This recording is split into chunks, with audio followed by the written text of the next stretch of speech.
Dzień dobry, witam Państwa serdecznie w kolejnym odcinku Biuletyn Vlog. Dzisiaj gościem moim i Państwa jest doktor habilitowany Markijan Malski. Panie doktorze, serdecznie witamy i dziękuję za przyjęcie zaproszenia. Dzień dobry, dziękuję.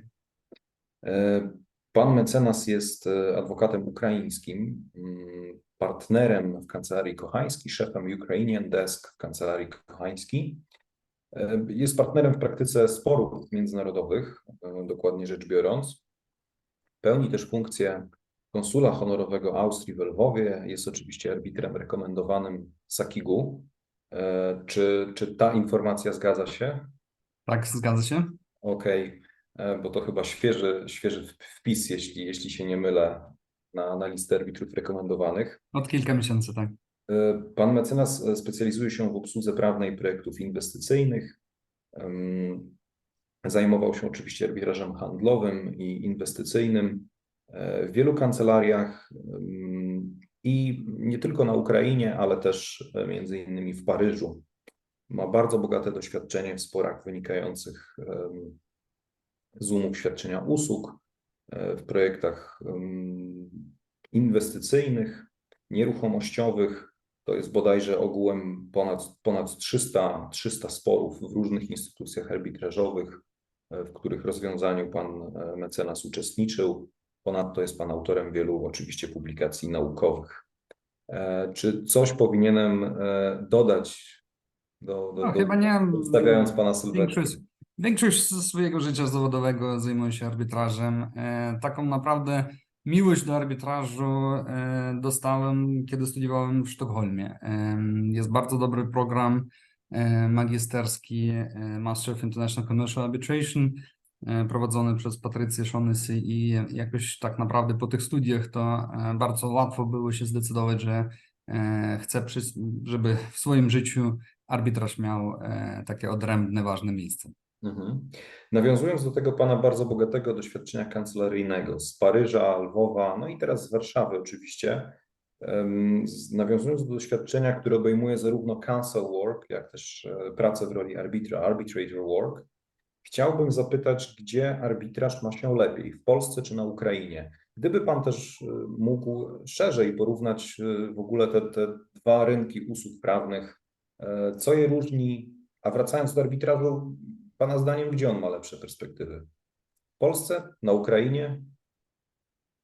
Dziękuję za to pytanie. Jasne, że w tym czasie najlepiej arbitraż ma się w Londynie, w Paryżu i w Nowym Jorku, ale to nie znaczy, że musimy jakoś nie dążyć do tego, żeby lepiej było arbitrażu w Polsce, w Ukrainie. Powiem szczerze, że i tak widać awans, widać progres, że w ostatnich latach więcej stron już wybierają arbitraż w Polsce, w Ukrainie, w innych państwach Europy Wschodniej.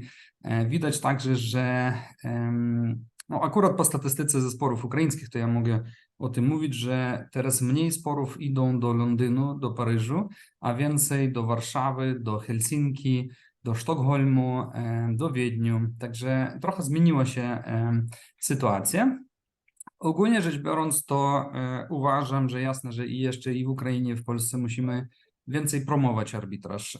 Niestety często jest tak, że strony jeszcze nie za bardzo wiedzą, jakie są zalety arbitrażu, dlaczego to jest lepsza metoda rozpatrywania sporów.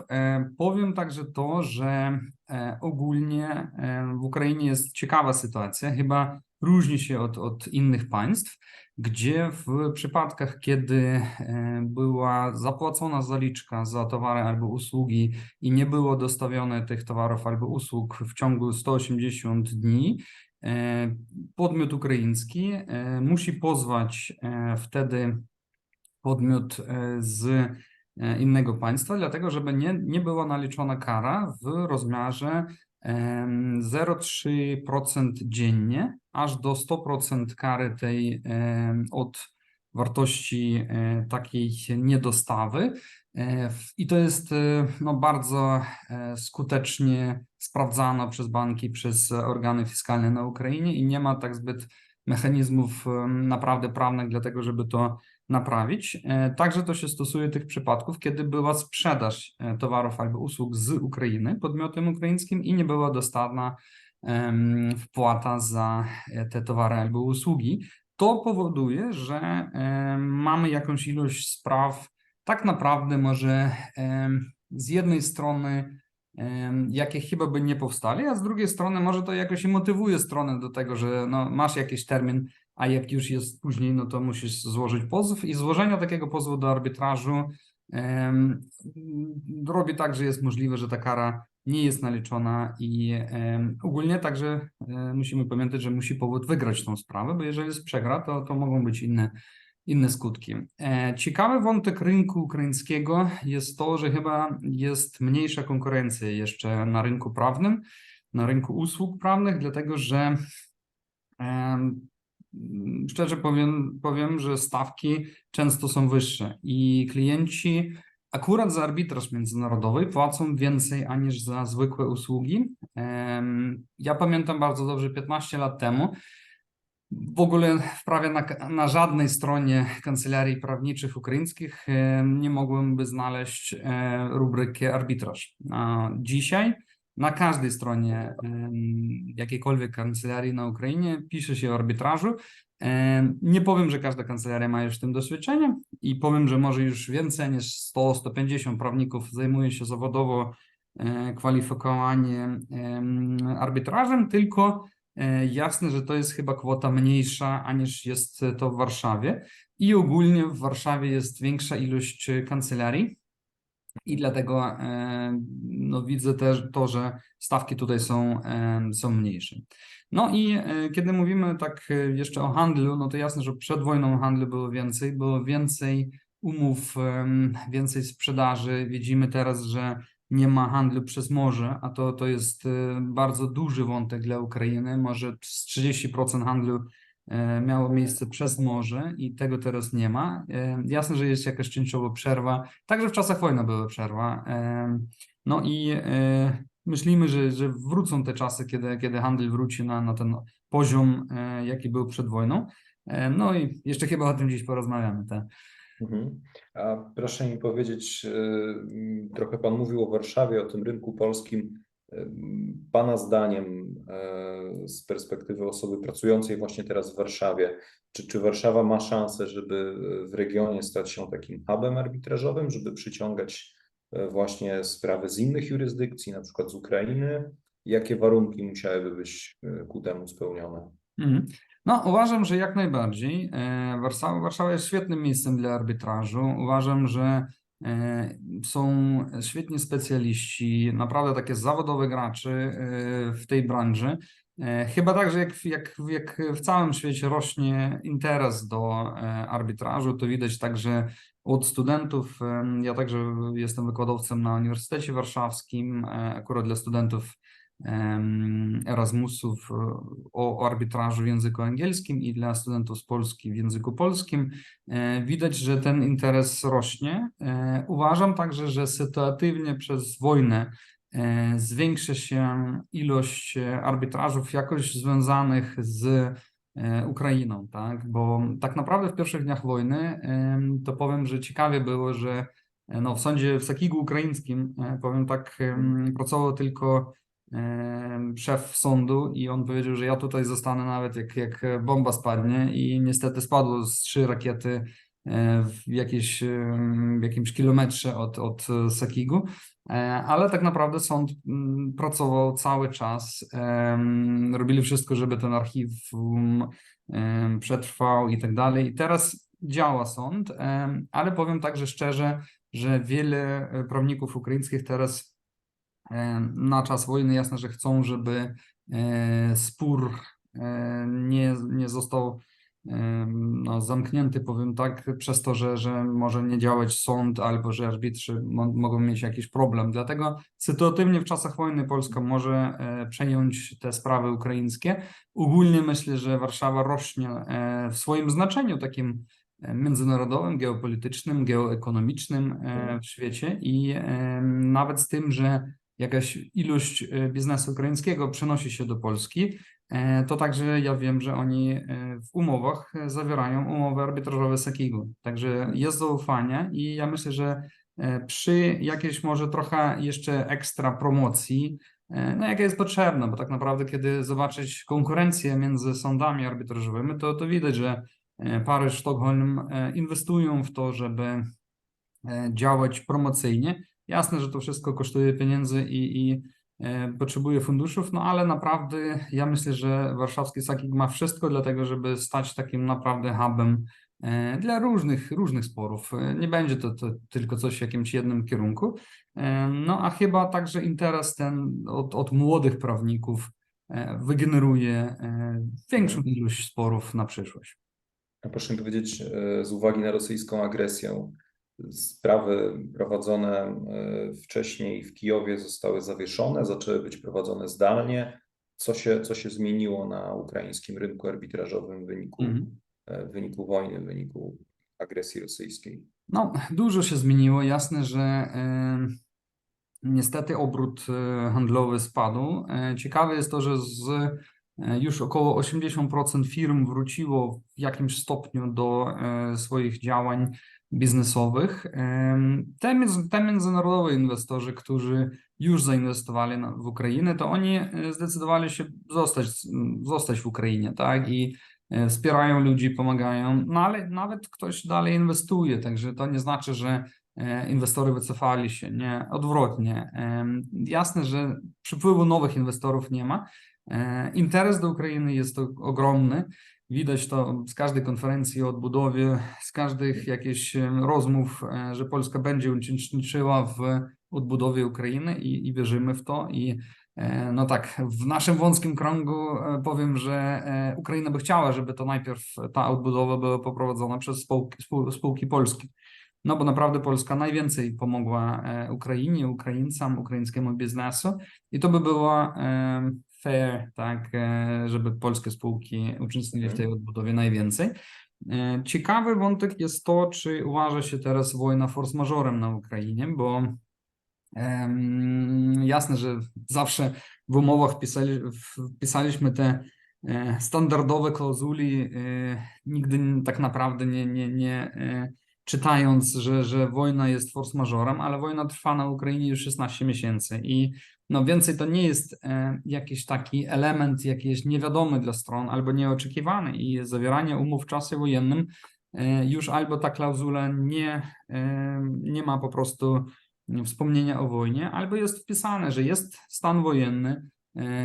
Jeżeli ten stan tak stricte nie dotyczy na przykład tam płatności, tak? To znaczy, jeżeli na przykład wydział bankowy nie został zbombardowany, a pieniądze są na koncie, no to sąd na przykład powie, że musiała spółka zapłacić, tak? Dlaczego nie zapłaciła?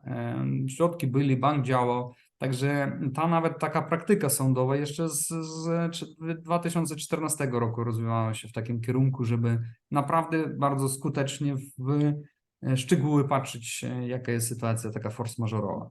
Ale proszę mi powiedzieć, zmieniła się interpretacja tych klauzul, czy na przykład prawnicy zaczęli te klauzule jakoś uszczegóławiać, pisząc bardziej rozbudowane, takie precyzyjne te klauzule, jak to wygląda? No są teraz bardziej sprecyzowane, bo tak naprawdę główny pomysł jest taki, żeby tylko jakaś taka naprawdę wojenna dotyczność zmieniała to, że umowa może być niewykonywana przez jedną ze stron, a nie tak, że ogólnie stan wojenny, tak? Bo stan wojenny działa cały czas teraz, no, przez ostatnie 16 miesięcy i rozumiemy, że to jest nowa realność, nie mamy nic innego. I w tej nowej realności jasne, że zmienił się także i arbitraż. Pan wcześniej pytał, czy są teraz sprawy prowadzone zdalnie. No są, jak najbardziej. I nawet w regulaminie SAKiG-u ukraińskiego jest teraz tak, że może być sprawa prowadzona całkowicie zdalnie. Akurat jest, albo był, no chyba teraz jest mniejszy, ale był problem z dostawą paczek kurierą i tak dalej, bo rozumiemy, że tak naprawdę to działała tylko poczta państwowa ukraińska, bo dla nich wojna wojną, a poczta musi dostarczyć do adresata. Także, a w tym czasie każdy międzynarodowy kurier po prostu zamknął działalność na Ukrainie na jakieś kilka miesięcy. Także cała poczta działała tylko państwowa i no, nawet tam przesyłka, nie wiem, pisma z Kijowa do Warszawy trwała 3-4 tygodnie w pierwszych tak tygodniach wojny. No, teraz to działa lepiej, ale ogólnie to w regulaminie SAKiG-u Kijowa jest teraz klauzula, że zawiadomienie przez e-mail jest dostatnie. Tak? Rozumiemy, że może to jeszcze nie odpowiada temu, do czego jesteśmy przyzwyczajeni tak naprawdę, ale no, tak jest. I w tych warunkach to była prawidłowa decyzja.